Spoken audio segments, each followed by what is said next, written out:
Good evening, I'm Gary Harris, TGIF. It's the quarterfinal round of the state high school football playoffs in Class 1A through 6A and the semifinals in 7A. And that's where we're going to begin. Let's go to Alabaster for the latest showdown between Thompson and Hoover in the 7A semifinals. Spot in the state championship game on the line. Thompson had won 4 in a row against Hoover and looking to make it 5. Jared Crockett, 7-yard touchdown run.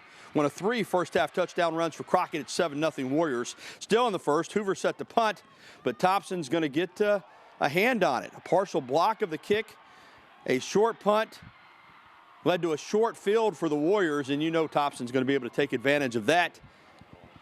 Little shovel pass here to J.B. Mitchell.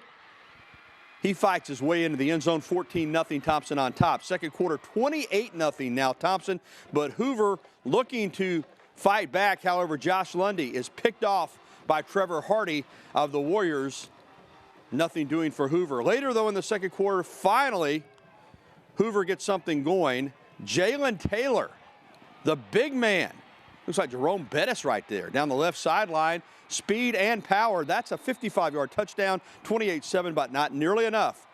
Thompson rolls into the state championship game, 52-14 over the Hoover Bucks. 1A quarterfinals in reform tonight. Pickens County hosting Hubbertville in a West Alabama affair. The Tornadoes will get on the board first in the first quarter on a 10-yard pass from Javion Bell to Jacoris Barnes. Pickens County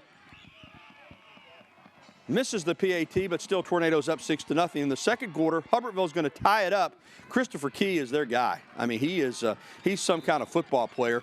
6-6 at this point. And later, it's going to be Key again. This is a key part of their offense. They just snap him the ball and say, run. And he does. All the way to the end zone. Hubbertville on top, 12-6. But on the following drive for Pickens County, Kajavion Bird is going to bust loose. And he is into the end zone. That made it 14-12 after a try for 2. There was an injured player in the second half for Pickens County. He was airlifted out of the stadium. They had an hour delay. Right now in the fourth, Pickens leads Hubbertville big, 40-18, about halfway through the fourth quarter. 1A, Brilliant at Berry tonight. As we stay in 1A, the Berry Wildcats have had a heck of a year. They're trying to win so they can face that Pickens County Hubbertville winner in the semifinals. Berry gets a boost from the defense early on as they force a turnover.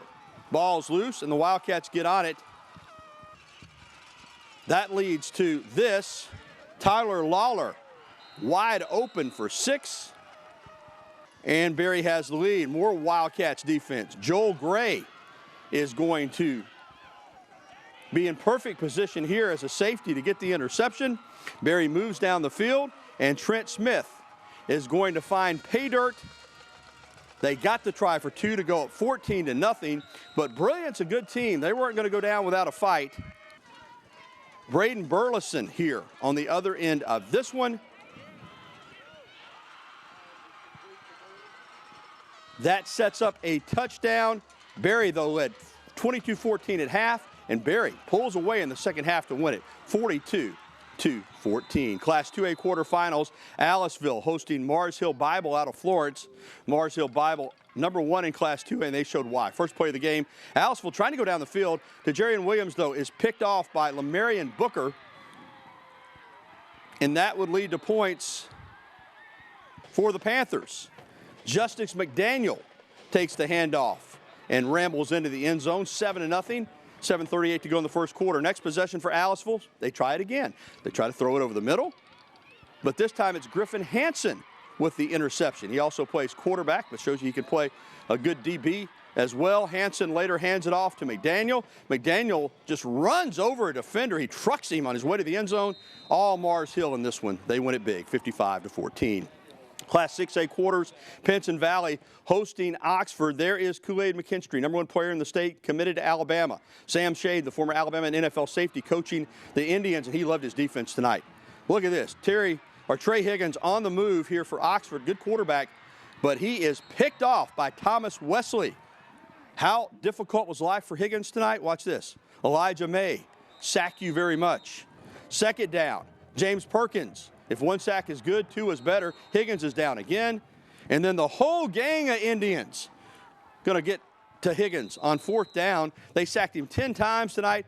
And here's the cherry on the top. Pickens up big, Mike Sharp, the short touchdown. They win it 34-2. So they'll get the Clay-Chalkville Mountain Brook winner in the 6A semis next week. Let's go to that game. And Mountain Brook, they love the strobe lights there. Here comes the Spartans. They start the attack showing some leg strength. Strother Gibbs takes it down the sideline, down to the 8-yard line. He's going to finish the drive with a 4-yard touchdown. 7-0 Spartans. Clay-Chalkville also with a strong run game. Edward Osley runs it in from 14 yards out to tie it at 7. But Mountain Brook would keep on the pressure. Gibbs scores on the quarterback sneak, making it 14-7. And it is going to be Mountain Brook going on to win this one tonight by the final of 21-10. So they get Pinson Valley next week in the Class 6A semis. All right, let's go to our scoreboard, run down some other scores. American Christian, look at that. They win big on the road, 38-7 over Alabama Christian in Montgomery. Next week, they'll get Hanley out of Roanoke, which beat Bibb County tonight, 35-21. ACA 1 win away from the 4A state championship game here at Bryant-Denny Stadium. More scores tonight. Also in the 4A quarters, Northside had a great year. Their season comes to an end, though, as they lose at Etowah. So Etowah will play Gordo next week. Gordo won last night. We showed you those highlights earlier, 48-13 on Thursday over West Limestone. Class 6A quarters, Pleasant Grove over Alexandria. And it is Ramsey staying unbeaten as they blow out Russellville tonight. No problems in that game. 1A quarterfinals, Linden beats Sweetwater. And in the 7A semis, Auburn over Central Phoenix City. So it will be Auburn next week against Thompson, or in 12 days, I should say, for the 7A state championship here at Bryant-Denny Stadium. One other quick note, Alabama basketball probation, but the good news is they don't have to vacate any victories, and they don't have to lose any scholarships, but the probation is for 3 years. Crimson Tide kickoff tomorrow morning at 11 a.m. I'll see you then. We'll be back after this.